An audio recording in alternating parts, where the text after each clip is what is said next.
Hi, I'm Anne Lamott, and I cannot believe I get to be on this show with Maria Menounos. And today we're going to talk about my new book, Dusk, Dawn, and the themes of revival and courage and restoration after dark and scary times.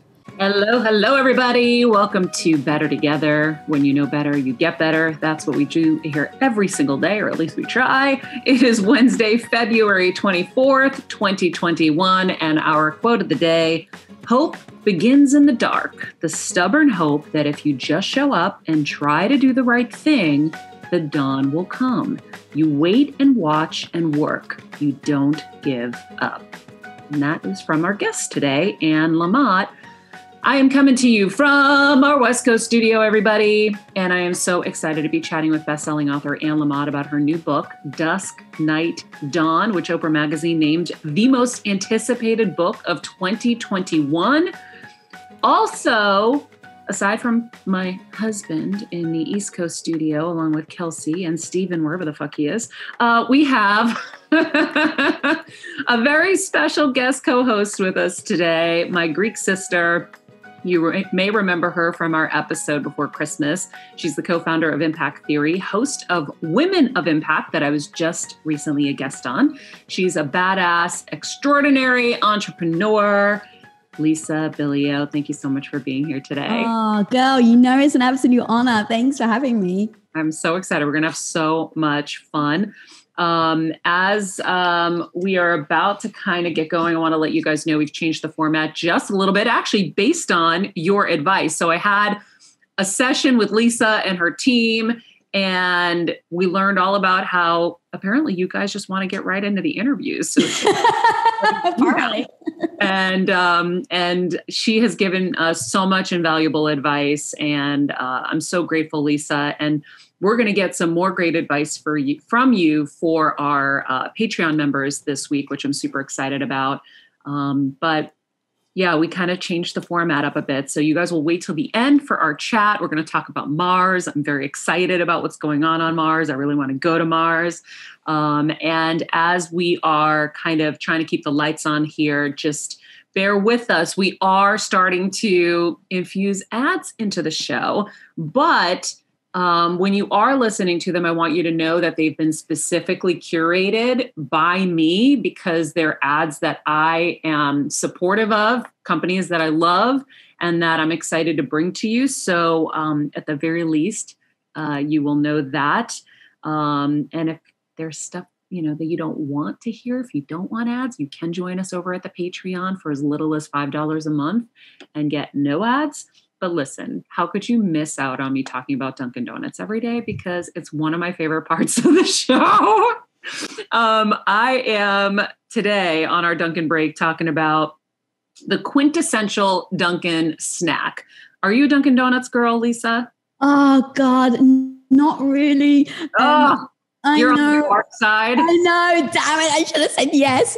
No, I'm not really a big donut fan. I'm more of an ice cream fan, like Cold Stone. Oh, now that's my jam. Okay. Well, I love coffee. I love iced coffee. I used to take the Munchkins, by the way. And at the end of a shift, at the end of the nights, we would throw out the donuts or they would donate them. So I would take the Munchkins to school and start food fights. There were a couple of epic fights, which were really fun. But Munchkins are meant to go in our mouths and to be enjoyed, not to fight. But I'm going to be honest here. I have no idea what a Munchkin is. Oh my God. Apart from the thing in Wizard of Oz. They're like the little donut holes. Kevin's modeling. Listen, I'm actually old enough to remember when it was invented, when Dunkin' launched the Munchkin. No way, Little honey. Dunkin' Donuts trivia. Yes, there wasn't always a Munchkin. It was so the premise is. Can you show Lisa what the Munchkin looks like since you have them in front of you? Okay, so we have the. By the way, I love this little gift box. Variety pack for 10. Like, talk about a nice little thing to bring to the person next to you in their cubicle. $2. Put this right next to someone. It just kind of says, you know what? I'm thinking of you. Yeah. So here's the Dunkin' Munchkins. But Maria, do you know what the Munchkins are? Do you know what they are based on? No. They are actually, the thought was that the donut hole in the middle of the donut has a piece of dough left over. And guess what? We'll just plop that thing in the fryer later and we'll make a little munchkin. No way. That was the idea. They were wasting the ball in the center of the donut.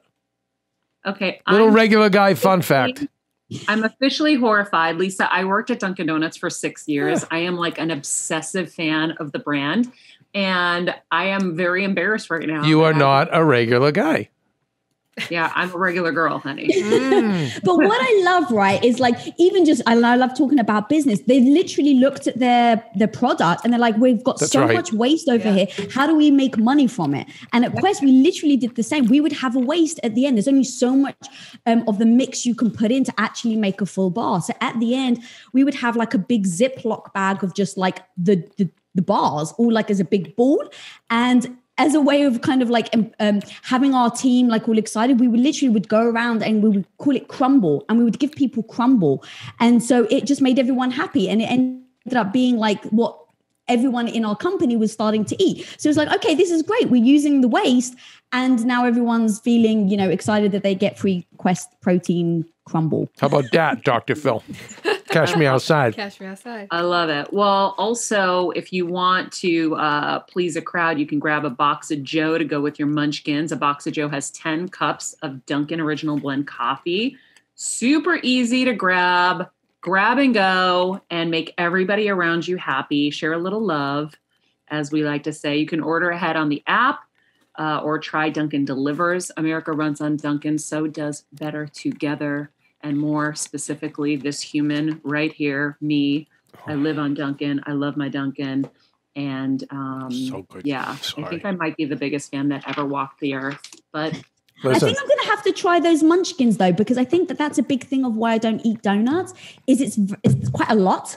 Yeah. And it's very, very sugary. But those things, like Kevin's making me drool over here. Salivate. May I make a recommendation, Lisa? Please do. If you walk into a Dunkin' Donuts, what I would get is a plain stick.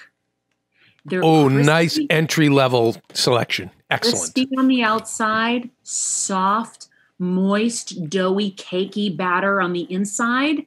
It is the most heavenly thing you'll put in your mouth. Sweet, but not that sweet. Very nice. That's why I think you'll like it. It's not sweet. It's like, it's perfect. So we've got to go to Dunkin' Donuts together, and you're going to have to give me we'll just bring a camera and just you're like a connoisseur of Dunkin' Donuts. I'm like hella impressed right now. Maria's... And then I always ask for a black coffee with a splash of almond milk. And then if you dip the donut, the cruller in, oh my Lord. Well, Maria, you know what? We're Greek, so we're used to dipping not kurabievas. Kuluria, like the kuluria cookies. Yeah. And think of your father, who's big on the Mediterranean diet, which has kept his diabetes at bay for 50-something years. That's the donut he'll have at Dunkin' Donuts. He's so strict with his diet, but he will have the plain stick. All right. Well, we are going to move along from Dunkin' to our guest today. Anne Lamott is an American novelist and nonfiction writer who's often referred to as the people's author. She's been a best-selling author for more than 2 decades. Anne's writing, marked with self-deprecating humor and openness, covers such subjects such as alcoholism, single motherhood, depression, and Christianity. Her genius lies not merely in her ability to create humor from darkness, as writers often do. Rather, her unique genius is her ability to do so while maintaining her faith and leaving readers and the world with hope. To Anne Lamott, books are medicine. She's been quoted as saying, "Never give up on intimate friendships or science or nature. They've always saved us and will again." And recently posted, "We are Easter people living in a Good Friday world right now." Better Together and the Heal Squad welcomes you, Anne Lamott. I can't believe I get to be here with you today. Oh, thank you. Well, I'm the one who's honored. You are incredible. And I think, hope is probably the biggest thing we need in life in general, but now more than ever. Yeah, I absolutely agree with you. I wrote the last book I wrote, whose title I can't think of right this second, is entirely on hope, because everywhere I went on book tours or to give lectures and talks, the people in the audience just felt defeated and deflated. And by the last few years, heartbreaking UN climate change reports that just took the wind out of our sails, and just also what happens at the dining room table. People, life gets a little lifey sometimes, and where do you even start to get restored and to get your faith back in life? So when I wrote Dusk, Night, Dawn, I had Australia was on fire. Remember? It seems so long ago, but it wasn't.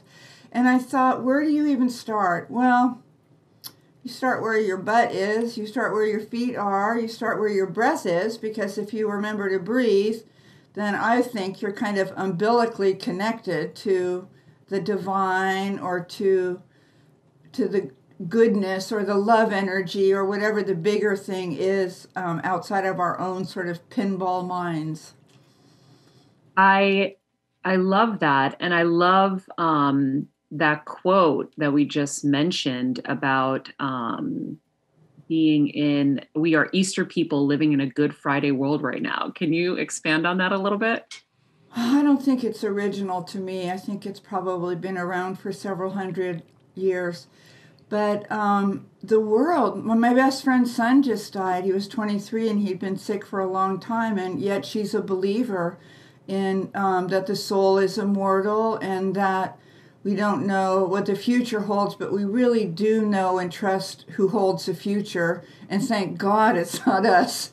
Although I always think I'd be a really good West Coast representative for God. But, I realize I'm in charge of helping the animals get fed because they don't have opposable thumbs. And I'm really not in charge of too much else. And the world is often in so much turmoil and darkness and fearful voices. And then for me, this endless data stream, of stuff that doesn't bring me healing, hope, or peace of mind. It actually does the opposite. It's like, it's overstimulating, and it frightens me, and it makes me feel like a little child again. So the Easter morning is when death has been abolished and death is no more, and the sun is out, and the grass is not only is the grass blooming, but these tiny green shoots have broken through the concrete. So Easter morning, and let's not even get started on all of the chocolate that people are foisting on us. So that to me is what heaven will be like. A really beautiful green lawn and a ton of chocolate. And of course, God, yeah. By the way, and fun fact for everyone, chocolate was my first word in Greek, which has many syllables. So I think I might have been a prodigy and lost my way along the way, but it's socolata, and I have it on tape. My mom recorded it. The chocolate and me are friends, but I wanted to talk about your first book for a split second because we share a connection in the brain cancer world. Your dad was diagnosed with brain cancer when you were, I think, 22? 23, yeah. 23. And it was the impetus for your first book, which I found fascinating. Thank you. Yeah, I was 23. My dad had metastasized melanoma in his brain, which at that time, this is the later 70s, no one had recovered from. And so I did what I'm sure you do, and I always do, is you try to find a book about somebody who has already been through it, who can share their experience, strength, and hope, and say, this is helpful, don't even bother with that, it's a waste of time, and try this, and never give up, and there weren't any books like that because cancer hadn't really come out of the closet yet. It was sort of considered unseemly to mention cancer or death. And my dad always had a prognosis that was never going to be good. And so as I later always told my writing students, write the book you'd love to come upon. Mm-hmm. And so I started, my dad, who is a writer, said, I'm going to tell my version of this because the stories are what heal us. The great Barry Lopez said, sometimes we need a story more than we need food. And so my dad said, I'm going to tell my version of this. Why don't you tell yours? And I just started writing a slightly fictionalized version of what our family was going through, which is that it was like I'm sure it was the same for you when you had your diagnosis. It's like an atomic bomb has fallen on you briefly until you are restored to your center and to truth and to the bigger reality that you're safe. They're completely safe in God's good hands. And my family had a wonderful sense of humor. And I've always said at every talk I've ever given that laughter is carbonated holiness. And even though we were an atheist family, we had laughter and we had family love and we had meals, and that's about as spiritual as life gets. So I started writing about both the hard stuff to offer other people that might read my book someday kind of a roadmap. That first we tried this and that. First you try to control something. You try to kind of horse this into submission, and it doesn't work that way. And so then you try something else. You try living from inside. You try to live inside your heart, the heart cave where your higher power and your little scared little kid live. And then little by little you realize there are some people in your galaxy who are very, very safe to tell the truth with. And once you can say, I believe in God and this sucks and I hate it, and people go, thank you for trusting me, then you're halfway home. So that was what my first book was. And I think it's 43 years ago. Can that be right? Wow. It was called Hard Laughter, right? It's called Hard Laughter, yeah. Yeah. I wonder when you look back on it, so many people are dealing with, life-threatening diseases. What were the biggest lessons? I know you were saying, I think in a sense, we don't have a lot of control and to kind of surrender. But yeah, what other things do you have to offer for people who are dealing with this? Well, for me, I have two brothers and one is 2 years older than I am. And so to me, surrender means you get your face ground in the dirt, surrender in my family, because we were left-wing intellectuals, you never surrender. And surrender means weakness.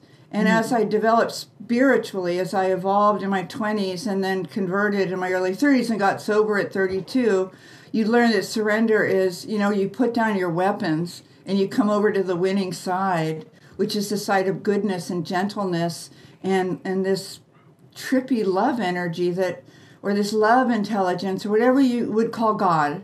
You might call God Phil. Whatever it is, it's not your own kind of screwy pinball machine mind. As soon as you come over to the winning side, that for me is when you have a shot at peace of mind and acceptance.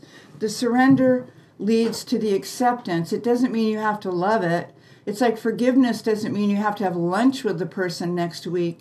It's that you accept that something really scary and bad is happening or has happened, over which you don't seem to have a lot of control, and that you're powerless, but you're not helpless.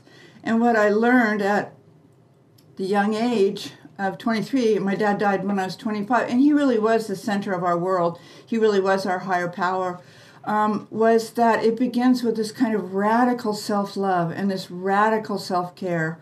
And we were raised in the American way. I don't know if it's the same in Greece, but the American way is that you believe that if you just get something that you think is missing, then you're going to be okay, and that there's something that you can achieve, buy, date, or discover that will fill the Swiss cheese holes in your soul. And the Swiss cheese holes are so big when either you or your most beloved person has a cancer diagnosis.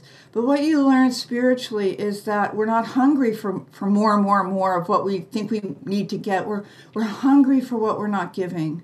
And that once we start to give and we become people of service and we get out of ourselves to become people for others, paradoxically, we begin to fill up again.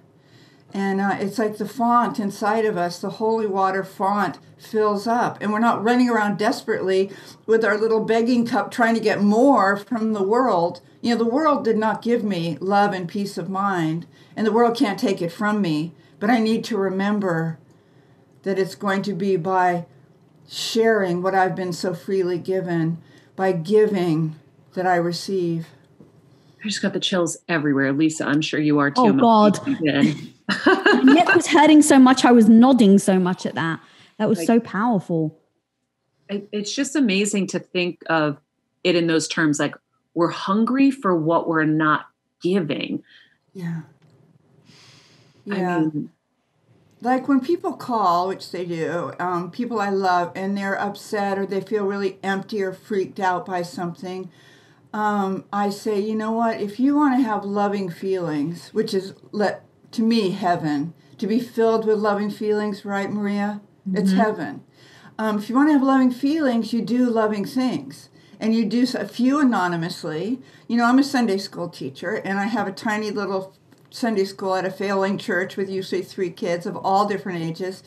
And I have taught them this basic lesson. If you want to feel happy and filled up, let's go outside right now and give away half of the crayons at this. We have tons of crayons. Let's give away crayons to people on the street who have kids. Let's give them our pencil sharpeners and some colored pencils, because it's hard for homeless people to get pencil sharpeners, right? So we start to give away what we have in our class that we've thought made us feel so rich and endowed. We give it away and we get ecstatic. We actually get too happy, right? So, and then if I taught them also during Advent one year that we would every single day, besides trying to give crayons and pencils and pencil sharpeners to kids on the street, that we would flirt with really old people, because the culture doesn't honor old people, right? They're annoying. You're at Whole Foods and you're in the express line and they've got coupons, right? Please, God, don't ever let me be a person of couponage.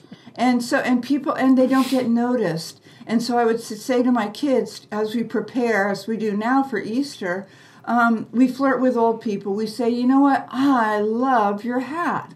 Where'd you get it? Or you say, if you're on the street, is your dog friendly? Can I pet her? She's so pretty. And you just lift other people's spirits. And the paradox, because all truth is paradox, is that you're the one that gets happy.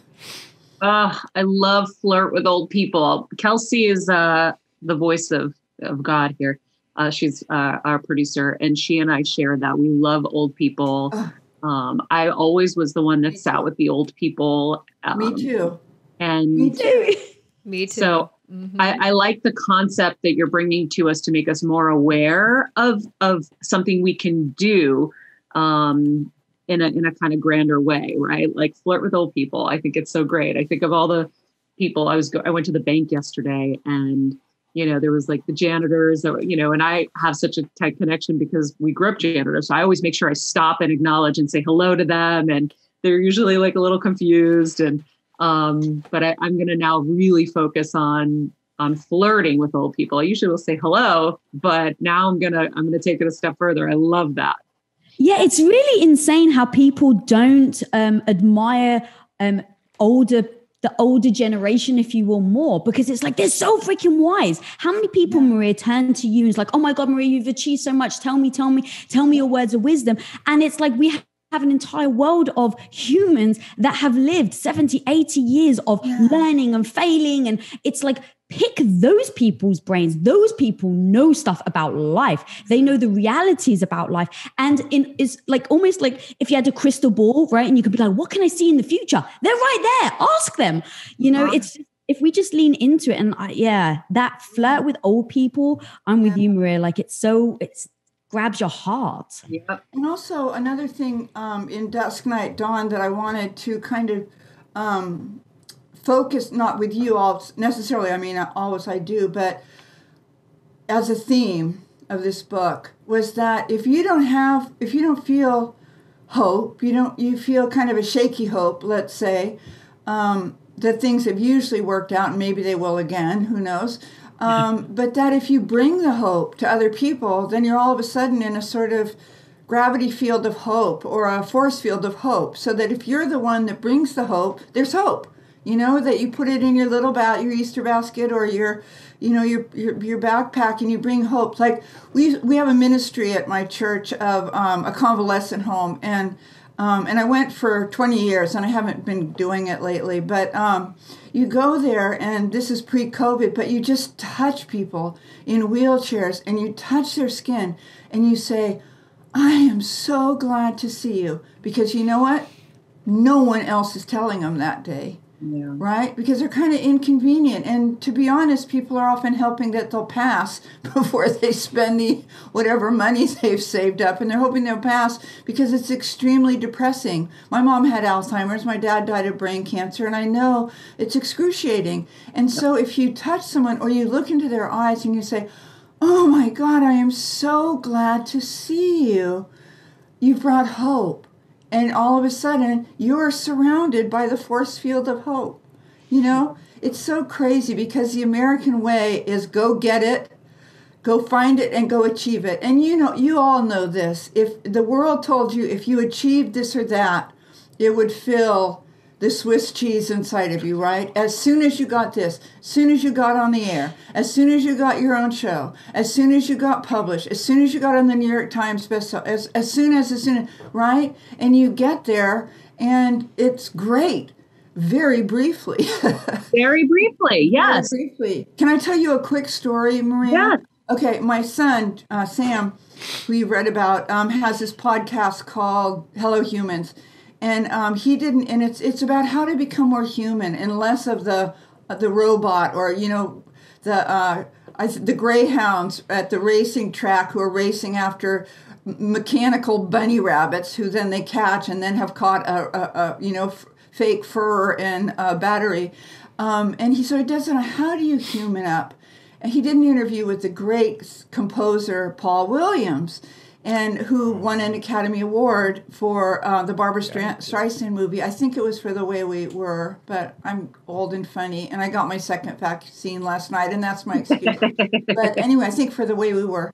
And Paul was still drinking and using at the time, and he's clean and sober. My son's clean and sober, and I'm clean and sober. But he said the night he won the Academy Award, he stood before 100 million people, right, accepting the highest accolade you can achieve in his profession. And he said to Sam, it bought me 24 hours. And I have never forgotten that. It bought him 24 hours of good self-esteem, you know, because it's an inside job. It's not out there. And so that respect that you long for is not out there. It's from you. And maybe your two very best girlfriends, you know, and it's an inside job. It's a very tender green shoot, like that breaks through the concrete of all the lies that the world told you to get ahead in first grade, let alone college, let alone your job, you know, to scramble and scratch and claw until you are about to achieve the thing that you think will fill you up. And as Paul Williams said to Sam, it bought me 24 hours. So how do you navigate life when life, we're taught, is a series of goals? We need a dream. We need to have these kind of benchmarks, right? And, you know, your parents teach you want to go to college so you can get a job and you can be successful. And success is measured with awards like Oscars or Nobel Peace Prizes or, you know, whatever it is in your field. How do you kind of grapple with that notion, but then also, like, the three of us have been on the other side. We've had those accolades. And so we've seen that it's fleeting and it's quick, but I can't tell that to somebody who hasn't achieved their dream yet, that there's still more and that there's still going to be a void after that isn't it. How do you explain it to someone who hasn't gotten it? And then how do you explain what the real fulfillment is and how you get it?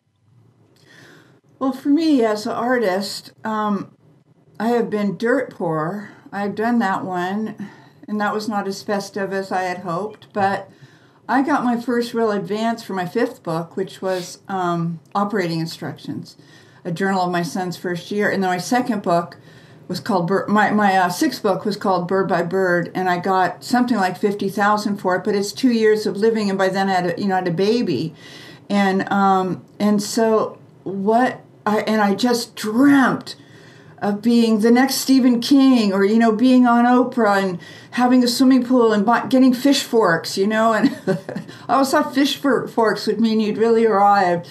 And, but what I had to remember was that the work itself was where the payoff was, and that you bring your very, very, very best ingredients to your work, that you try to come from a place that's not trying to con anybody. You're not trying to suck people into web. And I have to sell books in order to support my family. And I've been doing this for 45 years. And it's wonderful to be a published writer. And it's wonderful to have these big audiences. I love that. But they make me, I go into postpartum after every big event, like I'm publishing next week, and I'll be postpartum afterwards. I'll be exhausted. I'll be kind of sad, and all that energy will have dissipated, and people won't be clamoring for me. Not that they're quite but you kind of clamored for me, and I scammed my way onto your show, which really was a dream come true. And so I don't ever dismiss people's dreams. My son has a tattoo on his arm that says, "We never give up." And it took him a very, very long time to get clean and sober, which he did like 9 years ago. And it took him a very, very long time to get a podcast, Hello Humans, that was a culmination of everything he loves, which is sharing, disseminating spiritual wisdom to an audience of people that are starved for kind of operating instructions on how do we go on when we've lost somebody that's an unsurvivable loss. How do we go on when we've been sober about 3 weeks and we never quite remembered how to write checks, or shower or floss? Or how do we go on when somebody we can't live without has ended the relationship, or we can't seem to get the job that we know we would just nail? How do we go on? Well, we stop. We get to, that's all this kind of forward thinking and this tripping, and it's fantasy, and which I love, don't get me wrong, but it's again, in some ways, like that mechanical rabbit that the greyhounds are chasing after. And so you sit with the greyhound and you say, you can race today or you don't have to race today. But I got us a breakfast sandwich at Mario's, and I'm going to give you half. And let's just rest. Rest is just about the most spiritual act we do, and yet we signed a contract the first day of kindergarten. Well, no, not kindergarten, because you get to lie down and rest in kindergarten, but say first grade. You're going to keep going. You're going to be in forward thrust. You're going to nail it. They start you off on the multiplication tables, right? You got to memorize the multiplication tables, or we've got a problem on our hands. Then you've got to figure out division, and then long division. Oh my God. And so the thing is that we have teachers. We had teachers in kindergarten. We have teachers now, like your husband and I would both turn to the same books if we were in loss or just limbo, or when life is, again, just too lifey. You turn to the teachers. And you turn to rest. You turn to prayer. You turn to meditation. You find a guided meditation if you're just too crazy to sit there quietly for 10 minutes. When we first get sober, the old timers always tell us hungry, angry, lonely, tired, which spells halt. And they say, what's going on right now that you're tripping? I heard a preacher say once, I think this is in Dusk Night Dawn, the Lord is my shepherd, I shall not trip. But the old timers helping us get sober 35 years ago said to me, are you hungry? What's going on? Why are you tripping? Why are you thinking about beer when it brought you to your knees? So are you hungry? Are you angry? Are you lonely? Are you exhausted? Are you tired? You're probably one of those things. So why don't we deal with that? And then there'll be kind of trickle down.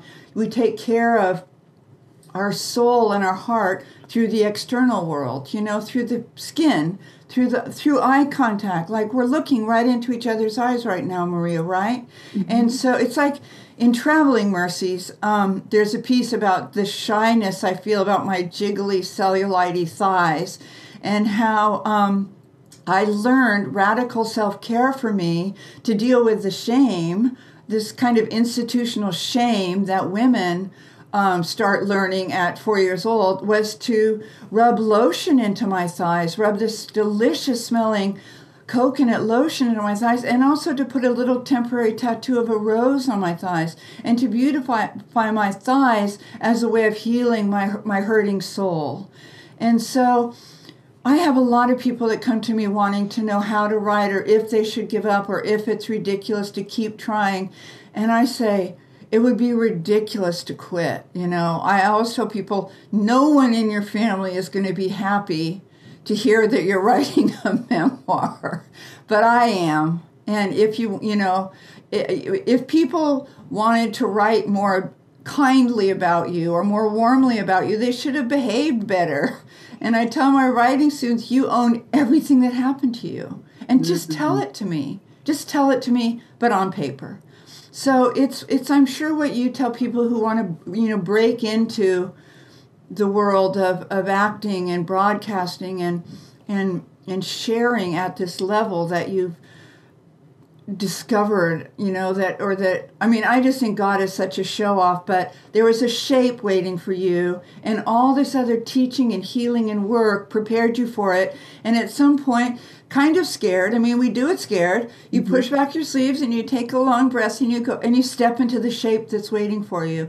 So I'm sorry to be so long-winded, but I hope that answers telling people to prepare to step into that shape, because it's waiting for you, and you get ready and you take a kind of quavery breath, and then you step.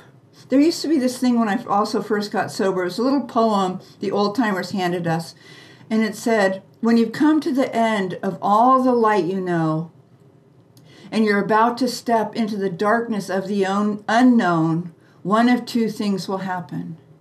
You'll either land on solid ground, or you'll be taught how to fly. I love that. Yeah, it's like, it's all a big journey, and it's how I feel like it's like how we just choose to go through it. Mm-hmm. So for me, like when I was diagnosed with my brain tumor, it was just a few months after my mom was diagnosed with her brain tumor. So we had 2 atomic bombs. Mm-hmm. And I chose in that moment that I was going to go through it with laughter. My best friend still hates me for it because I would crack jokes left and right about Debbie, the stupid tumor in my head. I called her Debbie. And she's like, this was not funny, because she was so emotional about it. And I was like cracking jokes and singing like tunes on the way to the hospital for surgery. But I really do believe it's how we choose to go through this life. And even when, you talk about how kind of difficult the world is right now, and challenging and scary. And, I am making conscious choices to shut off all that noise for my own sanity and my own well-being. And I think that's a choice. And you talking about, being hungry for what we aren't giving, that's really just a call to service, right? Is like, go serve people and you'll feel better, which we all know. I'm always advising people when they've lost their way. I'm like, go volunteer. You're going to feel so much better. It's going to be for you, not for them. Go volunteer and you'll find your way through that. I just think it's all just choices. It's decisions. Yeah. It's decisions to rise up and to take the higher road, and to remember that for me, and obviously for you, since your show is called Better Together, that the nutrition and the healing comes from the precious community. Like the great, Martin Luther King talked about the beloved community, where he got his strength, and that is where we experience the power and the peace of God as we understand God. But that Henry Nouwen, who was a Jesuit from France, became very, very, very famous, Harvard lecturer, bestseller, and he left it all to go to this community of people with severe learning disabilities. And for 20 years, he helped a man every day dress, eat, learn, who never could say a word back to him. And to think about the precious community, and oh my God, thank you, God, thank you that I do. I have this tiny little church. I have a recovery community. I have the greater community of all of us whose are sharing what we're finding as we go about healing and about God consciousness and about, and it's so exciting. You know what I always think of too, Maria, is the cellist in Sarajevo, that famous poster from 20 years ago after Bosnia-Herzegovina was bombed to the Stone Ages, and he put on his tuxedo every day. He'd been in the Bosnian orchestra, and he put on his tuxedo and he took his cello down to the bombed out side of where the symphony hall had been. There was just rubble, and he played Mozart and Brahms every day, and people came and they were healed. Yeah, I mean, he was hungry for what was being given too, and so he went out and he gave, but he was giving to himself. I mean, how do you kind of explain hope for people? Like, how do you help people find hope who are hopeless? Oh, that's it. Oh, I think this, the last few books have all been about hope, because these have been such dark and hopeless times for the last 5 years or so, and or more than that. And I think this is my third book in those 5 or 6 years. One was on mercy, one was on hope, but they're the same thing. Mercy is hope. To feel merciful towards someone is to feel hope again, instead of that cold, shut. When your heart's shut down, it's hard to feel any kind of hope at all. But we don't heal our minds with, our judgmental, raggedy, materialistic, graspy minds with our materialistic, graspy minds. We do what we started out talking about. We surrender. We say to God, now I have a very bitter prayer. I wrote a book called Help, Thanks, Wow, the 3 essential prayers. But I think if I wrote another book, it would be on the 4th prayer, and that would be whatever. Or as the teenagers say, whatever. And so when I surrender and I say to God, when I'm done, I say, whatever, here, fine. It's kind of bitter. I say, here, fine. And then I have certain tools in my toolbox. One of them is something I heard from my pastor years ago, who gave a sermon on how you can trap bees in a mason jar without a lid on. If you put a tiny drop of honey in the bottom of the mason jar, because they just sort of walk around trying to find more honey and feeling upset and bitter as they bump into the glass walls of the jar, when all they have to do is look up, right? There's no lid on the jar. They look up and they're free. They can fly. And so I always think about, look up, look up. If I get outside, I'm 80% better. You don't stand outside and go, well, this is kind of a medium full moon tonight, You walk outside and you go, wow. Mm-hmm. So it's all sort of a piece that I heard a great acronym somewhere. I forgot where. But, there's a lot of, for fear, because most of my problems are mental, and they're mostly that I get into fear, in old childhood fears, that I'm not good enough, that I'm a fraud, that I'm about to be busted, that something will happen to my son. Pardon? Still? Oh, yeah.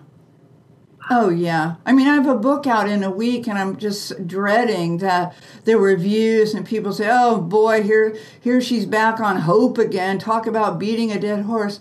But even when Oprah says it's the most anticipated book of 2021, you still feel like that? It's Paul Williams saying that getting the Academy Award bought him 24 hours. Wow. But anyway, so I get into fear, and it's part of the human condition. And what the acronyms people love is like forgetting everything's all right, or but the one I love is the frantic effort to appear recovered. And what that means to me is that if I have a frantic effort to try to convince everyone that I'm doing really well, I'm just having a fabulous self-esteem today. Oh, the world is my oyster. Oh, I've got it's my 19th book coming out, and Oprah likes me, and blah blah. And then I'm doomed. But if I say to my husband, or even to my grandchild, or even to the kitty, I feel scared. I just feel really uptight and worried today, and I got one bad review already. Oh my God. I mean, you're going to get bad reviews, right? You must get really bad feedback. And I don't ever think, well, this person's just an idiot. This person's a jerk. I think they alone can see through me. So, but the frantic effort to appear recovered, fear, means that if I will just share that I feel like I'm about 8 and I'm knock-kneed, I was a really emaciated child, I was just teeny tiny being, and I feel scared and alone and all that, then people go, thank you, oh, I'm so happy you told me. Then they say, how can I serve you? And my mother was from Liverpool, so of course the first line of defense is a lovely cup of tea, Lisa. I'm sure you're familiar with that. Of course. Tea is chemotherapy.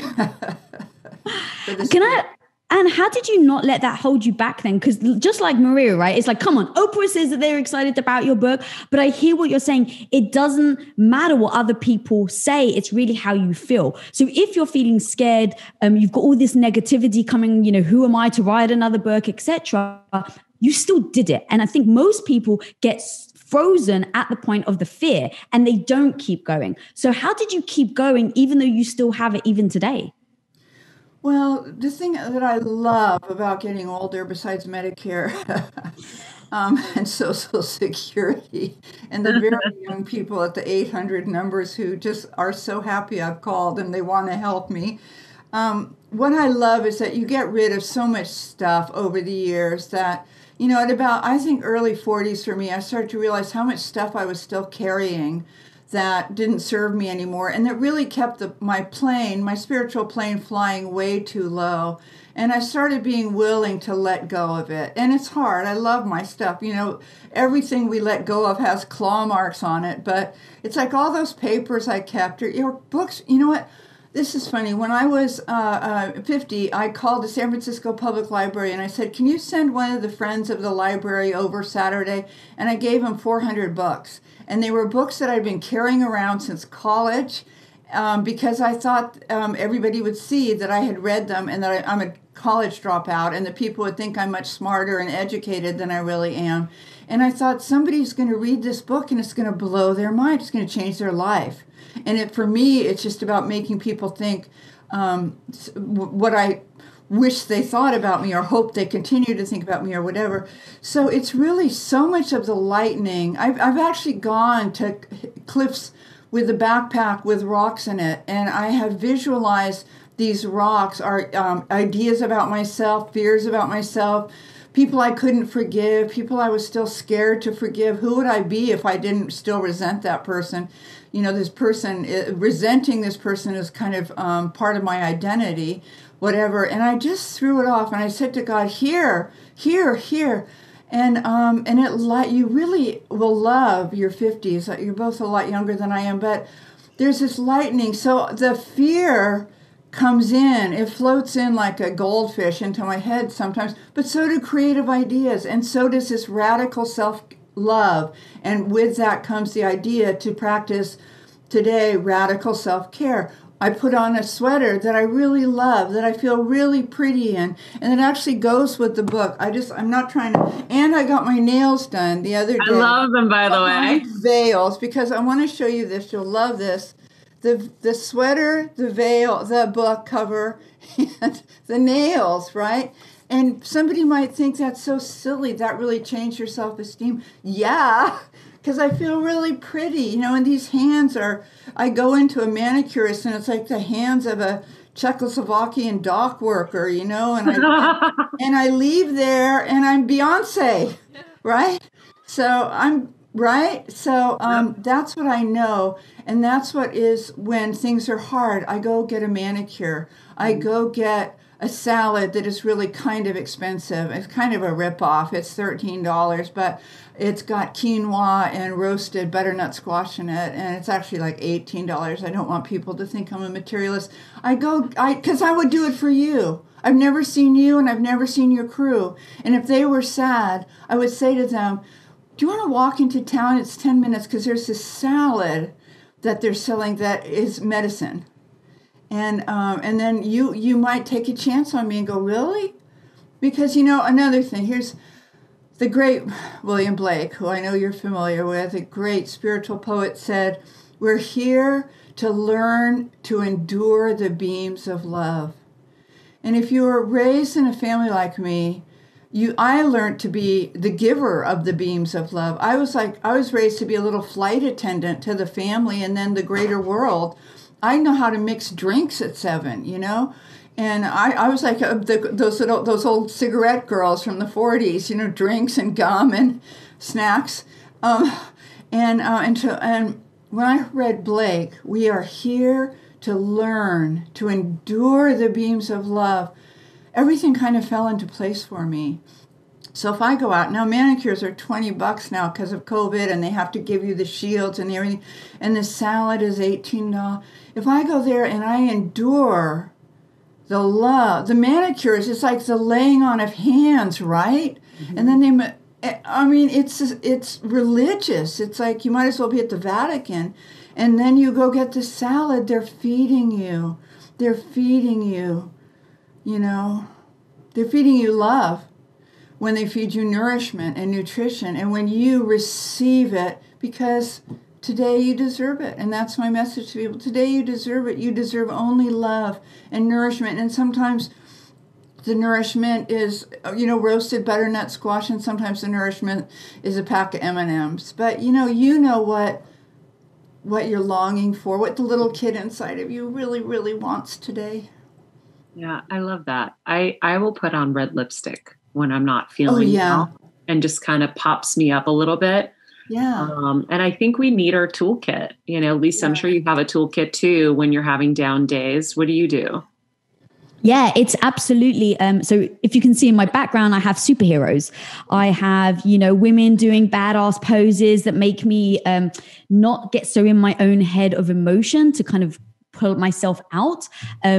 And then I have like kids' books that are just so empowering from a mindset perspective, like you can do anything. When we were kids, it's like we allowed ourselves to dream. We allowed ourselves to just be super creative and imagine and play dress up. And that gives you a certain emotion. That's why you see kids running around like they're actually superheroes. They're jumping off sofas because they're embodying it. But we don't allow ourselves to dress a certain way to allow ourselves to embody. And so I just go back to that childhood feeling, right? Same with you, the nails, it's the hair. The reason why I have braids is because it gives me a certain feeling. The reason why I wear a Wonder Woman necklace is because it gives me a certain feeling. So all of these things, I think it is completely, it's a 360. It's what music do you listen to? How do you dress? What do you surround yourself with? What people do you surround yourself with? What conversations are you having every day? It's every single little thing you do from the moment you wake up to the moment you go to bed that I think really allows your mind to take shape. And now the question you ask is, what shape do you want it to take? Mm-hmm. That's a great answer. In my toolbox is one thing I love, which is something from the 30s. There was a priest who was not an alcoholic who helped Bill Wilson with the spiritual creation of Alcoholics Anonymous. And the priest said to Bill Wilson, "Sometimes I think that heaven is just a new pair of glasses." Mm-hmm. And for me, that is so, because you know what you were saying, Lisa, is so true. But all day you're trying to bring yourself back to self-love and self-respect and empowerment, and the world keeps getting its grubby fingers on you, and so you just keep starting over again, like with meditation, exactly. But when I realize I have my bad glasses on, like I'm trying to figure out what the world can give me today, or when I'm looking at what a mess everything is, or when I'm looking at climate, or I'm looking at the whatever, and I've got the bad glasses on of fear or judgment. For me, that's sort of one of my character defects. Then I put the better pair of glasses on, and I look out. It's like that belief that it's not what you're looking at, it's what you're looking with, Mm-hmm. And if you're looking at with eyes of love and compassion and understanding that it's really hard for everyone sometimes. No matter, you don't compare your insides to other people's outsides, because everybody's trying to get their outsides to look just right and to look really enviable because of this English thing. I mean, no offense to your people, but my mother was from Liverpool, and the whole thing was that no matter what's going on, you look good and you work on the persona so that the outside world thinks that you're an enviable family, right? And so that was one of the things I needed to heal of, was that obsession with trying to get the outside to convince people that I was doing so beautifully. So how can you get the fresh air and the glass of water, of cool mountain water, if you're pretending you don't need it? Yes. Oh my God. That's so huge, because I know for me, and Lisa, you probably have similar experiences being first generation Greek, but, my parents drilled into me, like, what are the people going to say? What are the people? Yeah. We had to live our lives so that everyone knew that, I was a good girl and everything was perfect. And you talk about perfectionism as being the most toxic condition for the soul in your book. Expand on that a little bit. Maria, what you had actually said, though, I've heard you say about the story where you wrote the letter to your dad, based on what Anne was saying, right, is that we have these pressures from the outside world, the family, right? It's like, oh, you got to be the kid that goes to college. I can't have the kid that doesn't go to college. But if you don't mind sharing that story of the letter that you wrote to your dad, where you had to embrace the fact that he may not have bragging rights anymore. Yeah, I don't know why I just got super emotional, but I had written letters before I had surgery to everybody, my parents and my husband, and I gave them to my best friend. And I said, when I'm under, give it to them. And the letter to my dad was the most important for me, because I wanted him to know that if I came out the other side, I was going to live a completely different life. I said, you might not have things to brag about anymore, because I'm not going to be pursuing those things the way I have for significance. I'm going to pursue what my heart wants. And that just might be a different course. And so, yeah, I think that was like a big kind of moment for me, where I kind of just drew the line and said, I hope you still, which is crazy to think they're not going to love you, but that's your biggest fear. I said, I hope you'll still love me for who I am. And, he's never asked me what I'm doing career-wise ever again. Uh-huh. He's just, are you okay? Are you healthy? That's all he cares about. Yeah. It's a huge thing for anyone hearing it, because it breaks the trance for other people. See, our stories are medicine for other people. Like that story, like Rumi said, through love, all pain will turn to medicine. Through love. So for you to tell that story of a father's love for his daughter and a daughter's love for her father, the trust implicit in you telling him that, like, I might not be your braggable girl, we don't know, is medicine, because somebody else might just do that. They might do that upon hearing you having told that. They might write to your mom and say to their mom and say, my whole life I've tried to do this, and I love you, but I'm not going to do that anymore. I'm not going to be able to pursue that. I'm beginning a new life of breaking through the perfectionism, and I'm not going to be anything like the perfect flight attendant to this family that I've always been. I'm going to be me. And I love your idea for a book, Maria, because it's re-raising yourself, and it's it's about developing that awareness that you're doing it's like this old jukebox, from when we're 10 years old. And those songs served us. We got ahead. We're safe, we're loved, we're doing well. But they also were kind of crippling or pretzelizing. They kept us really, really small. And so it's kind of, for me, about programming new songs onto the jukebox. And there's, in Bird by Bird, the book on writing, there's a whole chapter on perfectionism, because I so believe it's the voice of the oppressor. And more than anything else on the jukebox, it keeps me small and cringy and kind of desperate. And so with my writing students, I talked about writing terrible first drafts. And I promised them that anything they've ever read, any book, any novel, any memoir, anything they've ever read that they loved, that changed their life, began as a god-awful first draft. And that's how it comes through us. And if you're trying to do it well, you're not going to finish your book. I can tell you that, Maria. If you're trying to write a beautiful book that's just exquisitely articulate and profound, it's not going to happen.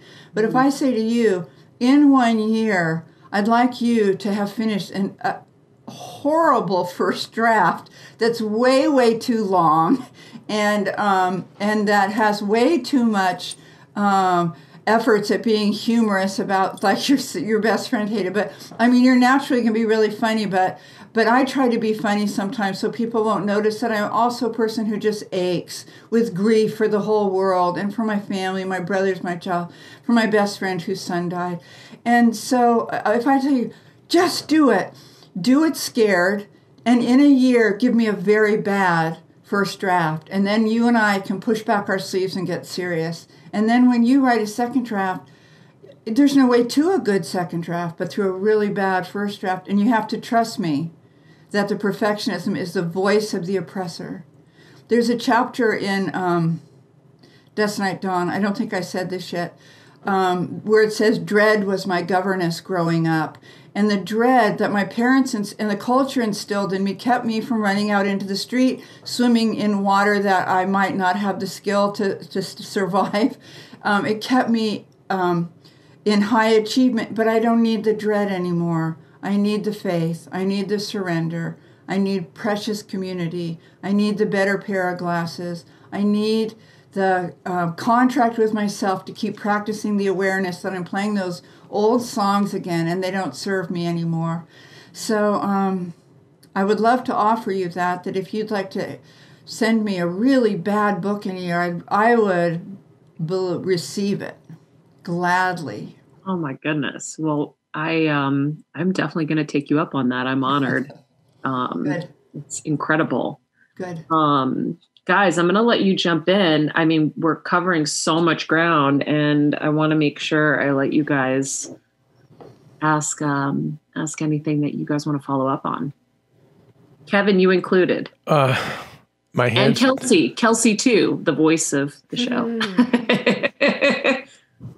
I mean, my hand's tired from taking notes. I know. I'm just, I don't know.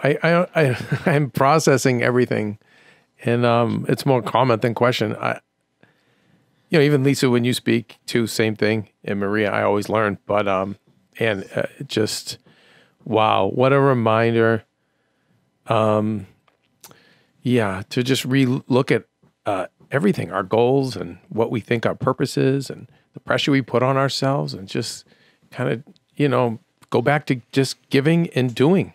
It's like what it's seems like it's about, and being decent and just leave it at that. And being, yeah, right. Being, oh my God. Yeah, being, you're right. Yeah. Because I'm still in that, like, always do. So doing, that's giving, That's being. how I end the show every day. And I say, be a nice person, make good choices, and be present. Yeah. Because I think it kind of just boils down to that. I will jump in since, Kevin's just kind of taken aback by everything. And I'll say, I really love the fact, and Lisa, I know you pointed this out too, so you can jump in as well, that you just had your first marriage. Yeah. 2 years ago. 2 years ago in your 60s. Mm-hmm. And I think that provides, just all you do is give hope, but that's like a whole other level of hope. And I was saying this morning that I wanted to make sure we didn't forget to touch on that, because a lot of pressure, again, is placed on, well, you have to get married by a certain age and you have to have kids and all these things. And Lisa, I know you and your husband had made a decision not to have children. We were kind of floundering, and now I've moved forward with, going for it. And then I just will surrender to whatever God decides for us, and we'll see what happens. But for someone to find their first marriage in a different age group than we're used to, I'd love to hear a little bit about that, and what was it like before and what's it like now? Well, let's see. I got married 3 days after I got Medicare and Social Security at 65. And the funny thing is, I'm a year younger than my husband, Neil. And, but I'm a year and 3 months. So the day we got married, he was 2 years younger, because he wasn't going to turn 1 year younger for 3 months. But I met him through Match. I wrote about this in one book or another. I can't remember what. But is like, he's like having a best girlfriend, but that I get to sleep with and have a life with. And it's like a best girlfriend. And the first day we met on Match, you know, it goes back to my belief that we have a dual citizenship here, that we're children of the Most High, we're children of the divine, and we're these kind of neurotic, slightly damaged, set in our ways, people with a human biography. And so when I met him for coffee, I'd set everything up so I could leave immediately if it didn't go well, because I'd been on Match. I mean, I'd had one guy on Match bring me a book proposal on our first date that he hoped I could help him with. And I had another guy with a Beavis and Butthead laugh. You know, I'd had a lot of dates. And there was this guy, and he was brilliant and funny and sensitive and good looking. He had these beautiful, he's very tall. He had these beautiful sort of doctor's hands. And so I didn't have to get rid of him after an hour. In fact, I would call the Holy Spirit nudge but you could call it anything. It's like you get a tug on your sleeves, like maybe stay with this a little longer. And so I said, I had to pick up a cabinet from Craigslist for my grandson. I said, I have to drive over to this other town. I said, do you want to go? I have to do errands. And he goes, errands? I love to do errands. That's what I'm in it. And so we got in the car and we had 2 more hours together driving to pick up this Craigslist. And we have never been apart for a single day unless I've been on book tour or something. And so that was like I was talking about with you earlier, that there's a shape that waits for us, and that these things in life that seem to be setbacks or things that we can really never break free, things on the jukebox that say you're stuck with this is the way it is, it'll never happen for you, you'll never publish, you'll never marry or whatever. I got the tug and I stayed with it, and I stepped into this shape of receiving the beams of love. There are hardships, you know, and it's weird. I am set in my ways. I'll be 67 in a couple of months. And, you know, and I adore him. And I just think God is such a show-off to have found somebody that I love to be with so much. And, you know, and we've been in quarantine for a year. And so sometimes I'll hear the sound of him eating bacon, and I'll think, I can't do this for one more day. And it's such a ripoff that Protestants can't have annulments, you know, and maybe I'll convert. And because I have the dual citizenship, you know, my heart is joined with him in holy matrimony and in daily living. And so the hope was that with enough love from my precious community and enough healing and, you know, and these beautiful tools in my battered old toolbox of presence, just what you say every day at the close, just those things, that presence and kind of reawakening 20 times a day to the now, to the here, the now. I mean, that's why they call it the present, right?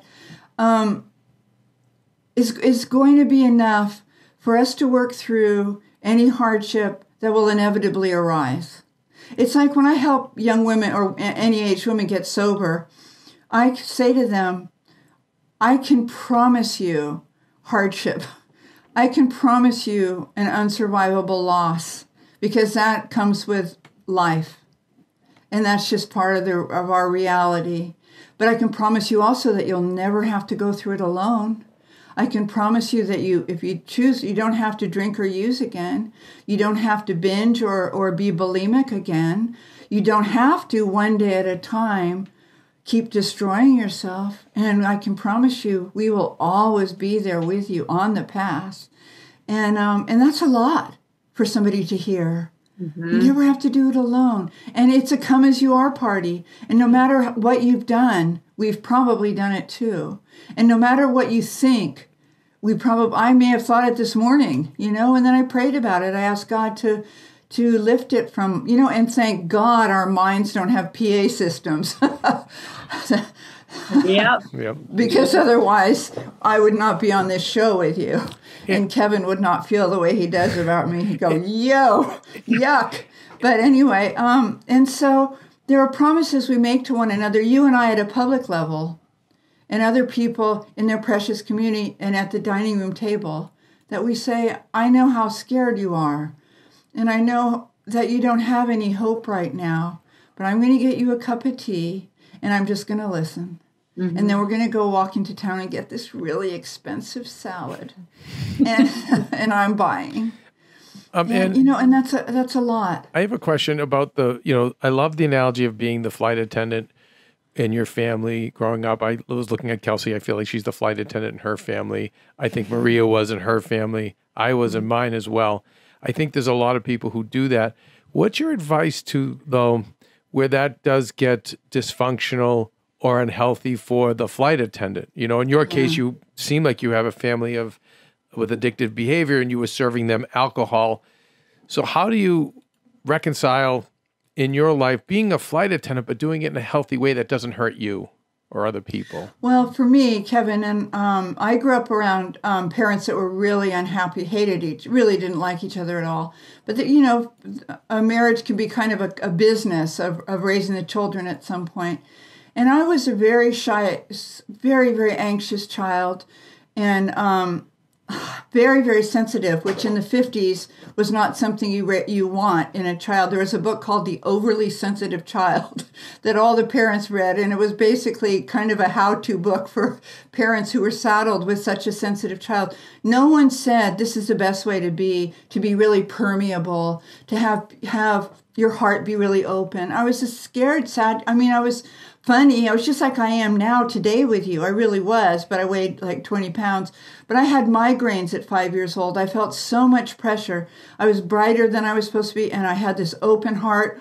I couldn't go to the pound when my family went to pick out new cats and dogs because I was smart. I was aware, and I knew that most of the animals didn't get homes. I could see the cover of National Geographic. I could see what children in India had to live through. I could see the flies on each child, and so my response to that, in the fear of feeling that way, was to be available to try to save and fix and rescue everyone in the family. And so I got this clipboard with my caseload on it. I had a baby brother when I was 5, and I needed to raise him because my parents probably should have raised orchids or teacup poodles or something. And instead they had 3 kids, and they didn't have any self-esteem, and they didn't love each other. And the family looked great on the outside. We're a fabulous family. My parents are both gorgeous, fabulous people. And so what I did as a means of controlling things was to think that I was the reason my family wasn't happier, that there must be something I needed too much. I got a lot of migraines. I skipped a grade. I became the identified patient in the family, and the therapist, and the priest, and the cigarette girl, because I got this addiction to people pleasing. And I felt I could deal with all these scary feelings if I just helped everybody else feel better about their lives. So my father had terrible relationships with women, and he was not faithful, and he drank too much, and my mom was a black belt codependent and very, very heavy and had an eating disorder. And what I did was to try to save and fix and help them, because my child's understanding was that then there would be trickle down. And if I didn't need as much, if I were less just kind important. That the Lamott family, the boat would sink. And so I learned my comfort zone became this pattern of saving and rescuing, and also believing that I was the problem. Because if I'm the problem, that's the only hope that a 6-year-old child has of having any control in the family, right? If you're the problem, you can do better and need less. But also that you give what you wish you would be given. Correct. So you wanted someone to take care of you. Correct. And what you ended up doing is you took care of others. And I think that's something that we all have to kind of realize is you're giving what you really want in life. And you wish you long for. Yeah, exactly. So at some point, you start to get really great therapy if you're lucky. And you have friends to whom you can tell anything. You have soulmates. you have partners, you have pets. And little by little, I become aware when I'm trying to, like, it's my addiction, is the people pleasing. And if left to my own devices, my child is 31 now, right? And he's launched. But because of this sickness from childhood, I secretly would like to run alongside him on his hero's journey with like juice boxes and sunscreen, and that would destroy him. My help is really not helpful. And at some point, probably 35 years ago, around the time I got sober, I realized my help is not helpful, that it hurts people. And so I have to be aware of when I'm doing what I used to do for the family of being the flight attendant and release my husband, release my son, release my grandchild, release my best friend. And it doesn't mean I'm not there for them. It's not that I won't give them anything at all that is healthy for me to give them, but it has to begin with doing this radical, gentle, tender self-care with me. Am I hungry, angry, lonely, tired? Am I sad? Do I need to cry? I probably, if I'm trying to fix and save you, probably need to just lie down and really, really cry because I feel sad. The world can be such a sad place. And so... Wow. I still fall into it. I fall into that thinking over and over again that I should be doing for somebody, which probably God hopes they will do for themselves, because then God will step in too. But if I'm feeling those feelings, it means that I'm in my disease of codependence, and the healing is within. It's through prayer. It's through taking care of that scared little child who had a clipboard and migraines. And it's saying to her, let's go lie down with the kitty and have a little cry.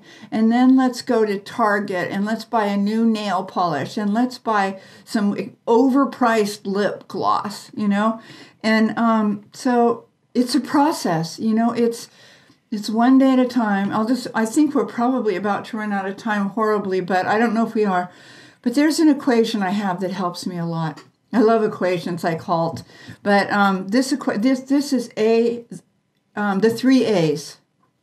The first thing is awareness. And Lisa talked about this a lot too. You just become aware that you're doing this thing where you're not feeling like a superhero. You're feeling cringy and small and the exact opposite, that you need to get any strength at all or any life force from the outside of you, right? You get that awareness. Now, I will often have a big red rubber band around my wrist, and I'll snap it very, very gently, because it's how they help people quit smoking. Because when you have a craving, and you'll see if you have contractions, the contractions and the craving tell you the only way out is to use or to stop or to smoke or to whatever. And yet the contraction and the craving lasts a few minutes. And then you're closer to giving birth to the new life, to what your whole book, Maria, would be about. And so I snap this red rubber band and I breathe. I go, oh, right, because it's on my tender heart part of my wrist. And it's like being spritzed by a plant mister. It brings me back to the here and now, which again is why they call it the present. The second A is the acceptance. Of course I'm doing it again. I'm trying to fix and rescue. I'm thinking scary thoughts or bad thoughts about my thighs or my personality or whatever, because that was my comfort zone as a child. If I was the problem, then I had some control. I could do better. I forgot to go to the gym after I had a child 31 years ago. I certainly mean to start. I accept it. I have dual citizenship. I was raised to have bad thoughts about my body. I'm a girl. My friend Pat used to say, if you're an American girl over 12 years old and you're not angry, you've missed the boat, right? So I accept it. I'm healing. It's not going quite as quickly as I had hoped, but God, I've come a million miles. And the third thing is the action. And the action is the reset button. The action is you go outside and you look up. I always have my Sunday school kids do nature walks with me. And we look everywhere with those good pair of glasses on for proof of God. Right now, we're starting to get little buds on the trees in Northern California. We're starting to get a little bit of grass, And And we look everywhere for signs of God, and we get out our little packets of colored pencils and our pencil, and we give things away, and we give homeless people a bottle of water and $1. You want to get really happy today? You want to have loving feelings? Do loving things without judgment. You give every homeless guy you see a bottle of water and $1, and you say, I'm glad to see you. You take care. And so, that's the reset for me, are the 3 A's, and I have to do it. I maybe have to do it off and on all day. It's not like God has a magic wand and taps us on the forehead and we're restored to perfect spiritual perfection. But we just keep going, oh, right. I just made that story up. I don't have to believe it or act on it, I think I'll just sit down and have a cup of tea and then play with the kitty.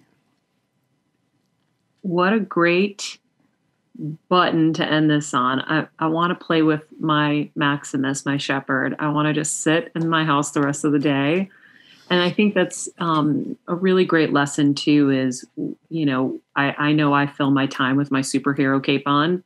And I think I have to remember as well that I need to do it for myself. And I think a lot of us, especially women, need to remember that. So, Anne, thank you so much for all the wisdom, an incredible conversation. And the book is called Dusk, Night, Dawn on Revival and Courage. It is out March 2nd, which is just this coming week. You can visit her website, which we're going to link in the description, for her virtual book tour. And you can follow her on Instagram at Anne Lamott as well. Thank you so much. Thank you, Maria, and thank you all, Kevin and Lisa and the person that was the voice of God. You're welcome. All right, guys, that was an amazing conversation. Lisa, thank you so much. Oh, my pleasure. Partaking in it. If you guys haven't joined us over on Patreon, you can click the link tree on my Instagram at Maria Menounos or on Better Together with Maria, and join us for as little as $5. You get ad-free shows, but at the $10 a month, you get our healing workshops as well, which gives you intimate access to our incredible guests. And our last one was with Cindy Dale. We did a heart chakra opening, which was amazing. And we have a whole library of them that you guys get to enjoy, as well as the ad-free shows and the extra shows, which we're about to film an extra show right now with Lisa for the Patreon that you guys are going to love. If you haven't followed us on Instagram at Better Together with Maria, please do. We've got a lot of inspirational content there to keep you. Maria, I have a question. Flow every day. Yeah. Honey. What are you and Lisa going to talk about on your Patreon? I forget right now. I remember you were saying about as women, and I don't want to take things out of context. Here's what we're going to talk about. I'm kidding. Here's what we're going to talk about. We're going to talk about one of our private conversations that we had where she was advising me on the show. Really took me inside of her brain and how she kind of whittles down and chooses what she's going to do in her life, right? I think that as women, we get so overwhelmed, we take on too much, and then we regret it, and we're hateful and miserable and whatever, and it creates a lot of anxiety. And I really loved your thought process, Lisa, and I really think it's going to help free a lot of us from feeling like we have to do everything and be everything to everyone, and how we can still be helpful, like you are still being helpful to us without having to take on something that wasn't right for you. So we're going to share that in the Patreon. Join us over there. Click the link tree and either Better Together with Maria or at Maria Menounos. And in case you missed our episode with Lisa and her husband, Tom, it was a great episode. It's episode number 184, where we talk all about success. And we'll link to that in the summary of this episode. In the meantime, follow us at Better Together. Just to preface, Maria, Lisa and Tom are a power couple, self-made. If you're familiar with Quest bars, it's them, and they started it from scratch. And so now Impact Theory, when $1 billion. Yes, as we always say, Lisa, in this house, I'll say to Maria, with a B.